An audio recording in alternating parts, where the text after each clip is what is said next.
នេះគឺជាកន្លែងតែមួយគត់នៅក្នុងពិភពលោកដោយគ្មានពេលវេលានៅទីនោះទេមានតែព្រះអាទិត្យរះនិងព្រះអាទិត្យលិចតែប៉ុណ្ណោះក្នុងមួយឆ្នាំមានន័យថាពាក់កណ្ដាលឆ្នាំយប់ពាក់កណ្ដាលឆ្នាំថ្ងៃកោះ300ក្នុងប្រទេសណ័រវេសូមស្វាគមន៍ចាប់ពីខែមីនាដល់ខែកក្កដាព្រះអាទិត្យអត់លិចទេ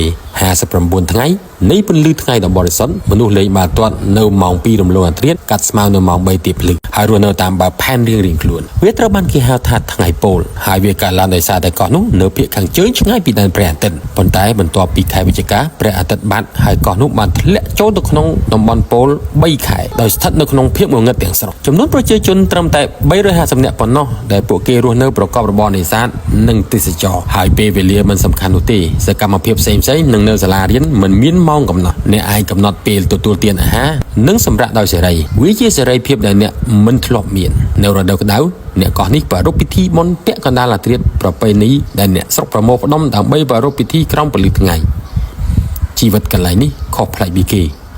ដែលវានឹងធ្វើឲ្យអ្នកឆ្ងល់គ្រប់រឿងតើបងប្អូនចង់ទៅរស់នៅលើកោះនេះដែរឬទេ